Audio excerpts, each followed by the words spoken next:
Don't you ever ask them why. If they told you, you would cry. So just look at them and sigh, and know they love you.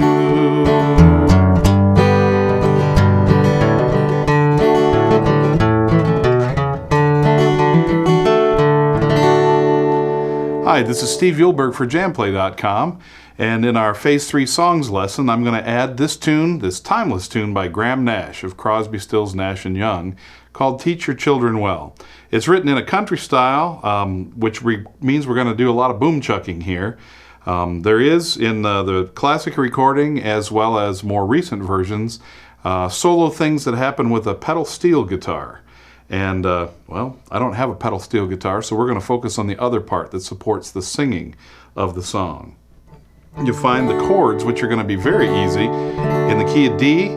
If you use your handy-dandy chord finder, D is the 1 chord, G is the 4 chord, and A is the 5 chord. We're going to need those 3. We're also going to need a B minor, which is that other chord there, the 6 minor chord. So, D, you know, is a regular chord, G, A, B minor. This is one that people love to hate when they're working on guitar. You can play an easy version of the B minor just by playing on the top 3 strings, but you got to be careful that you only strum the strings that you're touching with your left hand. And they're in the 2nd, 3rd, and 4th frets on the 1st, 2nd, 3rd strings. Now if you want to add 1 note to that, I pick up my 3rd finger, move it over, and use my 4th finger there. That gives me a 4-note chord. It still doesn't put a B on the bottom. It puts an F sharp on the bottom. If I want to bar it and play in the A minor bar shape, then I'm going to bar at the 2nd fret and add an A minor cluster, this little triangle here that's part of the A minor shape. I'm going to play that there. And that lets me, on the A string or the 5th string, have a nice strong B on the bottom.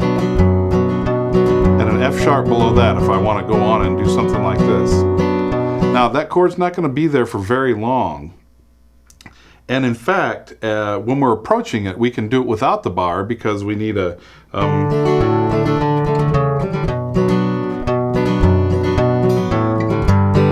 we're going to need a B minor and a lift up, so that would, I keep my 1st finger planted there. We'll go over that in more detail when it's time for that. And then G, A, and back to D.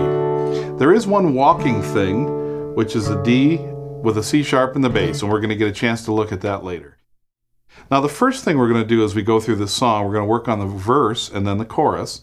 They're a little bit different. The verse is a 2-section piece that repeats itself in terms of order. So we start first with the D chord, boom chuck, boom chuck, boom chuck, boom chucka boom. And you can put some chuckas in anytime you want to. This builds on lessons that are taught by several of us here at JamPlay that show you play the bass note, which is the name of the chord, in this case D, chuck, boom chuck, or note chord, and then A, which is the 5th step of the scale. So 1s and 5s are what you typically use for the boom in your boom chuck, and you use the rest of the notes for the chuck. A boom chuck, boom chuck, boom chuck. If you want to add a chucka, boom chucka, you pick up a few notes as you're coming back up with your pick. Boom chuck, boom chucka, boom chuck, boom chucka, boom chuck. You don't have to slavishly do all boom chucks and all boom chuckas. You can alternate back and forth. So don't feel constrained to only do it one way or the other. If you're trying to get a good handle on adding the chucka, go ahead and focus on that. But in the end, you're not going to focus so much on, did I do 2 booms and 2 chuckas, or what did I do? It's not going to matter that much. Just having both of them in your kit bag there is going to be a useful tool for you. Now that's the D chord boom chuck. When we go to the G chord, we need the G that's under the 2nd finger on the low string. The low E is a G now because we got our finger there. That's the name of that chord. So we're going to play that G, and the D string that's open now is going to be our other boom plays. And when it comes time to play the A chord, in this case, most of the time we're just going to strum it and let it ring a little bit. But if we do need to boom chuck, we're going to pick out the A string that's open and chuck after that, and then the E string that's open and chuck after that. So let's practice just doing boom chucks. 4 boom chucks, on the D string, or the D chord, 4 boom chucks on the G chord, 4 boom chucks on the A chord. Here we go. 1, 2, 3, 4. 1, 2, 3, change G. Change A, and back to D. Now the beauty of it is, if you've got your fingers all in a chord shape and you accidentally bump one of the wrong notes, when you're doing your booms or your chucks, it's not going to hurt anything because you're already set up to play notes that are part of that chord.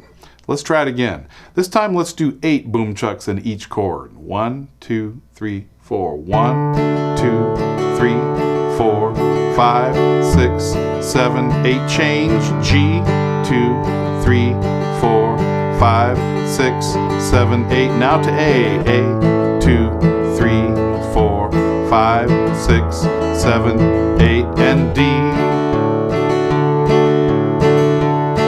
Now if you are having trouble moving between chords because you're feeling like I'm not quite getting there quick enough, the important thing is to get the first note, that boom, on the 1 strong. So when you've got an open note in your chord shape, like with D, you've got an open string, you don't have to have the rest of the fingers ready yet. You can play that boom and it'll come in and keep time.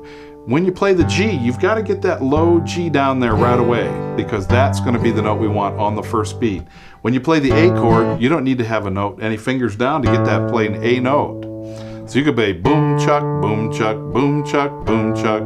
Now that one you have to. Boom chuck, boom chuck, boom chuck, boom chuck, boom chuck, boom chuck. We'll talk about the walking between the chords in just a minute. Right now I just want you to do boom chucks. And we're going to go through the first verse. Here we go. And that's the order we're going to do both times. D, G, D, A, D, G, D, A. So here we go. 1, 2, 3, 4. You who are on the G must have a D that you can A, and D you can G. Because the D is just an A.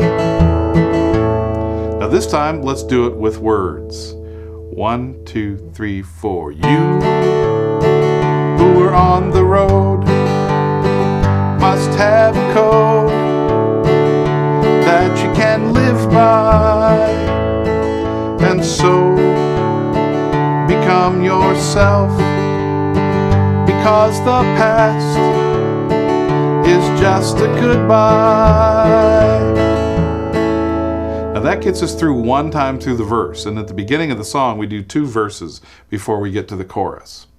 Now if you're having some difficulty with that because that's going a little too fast or just moving between the chords is a challenge for you, you can always stop and pause the video right now and go back and review that. And when you're ready to join us, we'll be picking up with what happens in the chorus. Hi.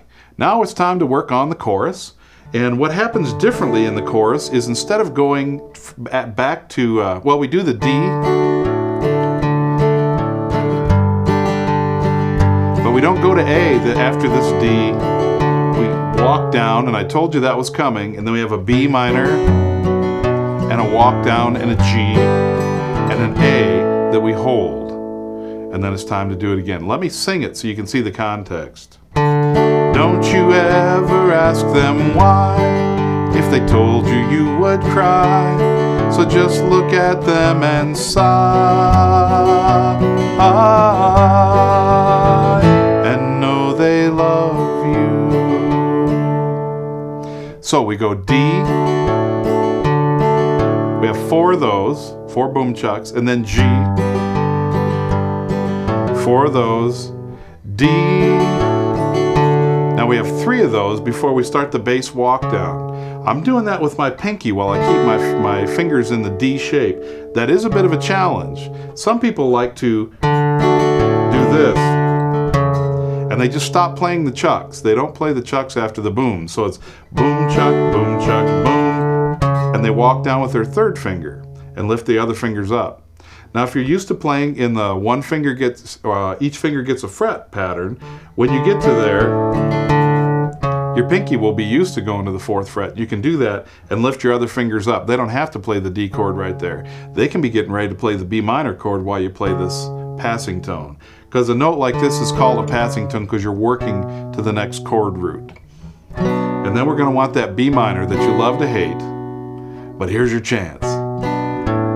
So we go D, walk down, C sharp, B minor, F sharp. Now we walk down again. So you only have 2 boom chucks with the B. And then we lift up and play the A. We're going to G. And then we just strum the A and let it ring. And that gets us ready to go back to the little interlude that takes us to the next verse. Let's try it all together now. Let's go very slow though, okay? Here we go. Here we go.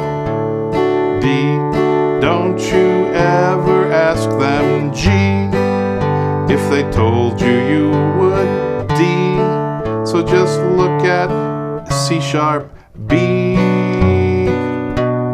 A, G, strum, and know they love you. The interlude afterward is the same as half of the verse.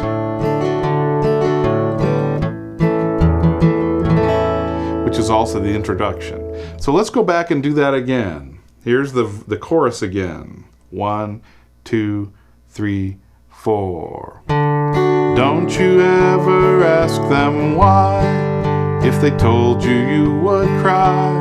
So just look at, walk down, side, walk down, and know they love you. Now there's another walk we're going to learn before the lesson is over.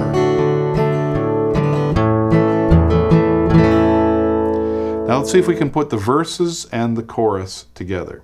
If you're not quite ready to put these together, then go back and review the chorus again. We're doing the D, G, D with a walk down to the B minor and the A and the G. Now this is the most complicated part of the whole song. So don't feel bad if you can't get it right off the bat. It's asking you to challenge yourself. You're playing a chord that a lot of people don't like to play, and you're doing some bass walking in between the chords. Let me just say a moment about the bass walking, why this is a walking line. We start with a D, even though we boom in another place, then we go to C sharp, then we play B, and we walk, boom chuck, and then we play a B, A, G. So listen to it. D, C sharp, B, A, G. We're just walking down the D scale, starting at the top of the scale. D, C sharp, B, A, G. And we come back to the A. So if you need to go review that in any way, or loop it so that you can practice that more, feel free to do that. And then join us when we're ready to put the verse and the chorus together. Don't you ever ask them why. If they told you you would cry. So just look at them and sigh.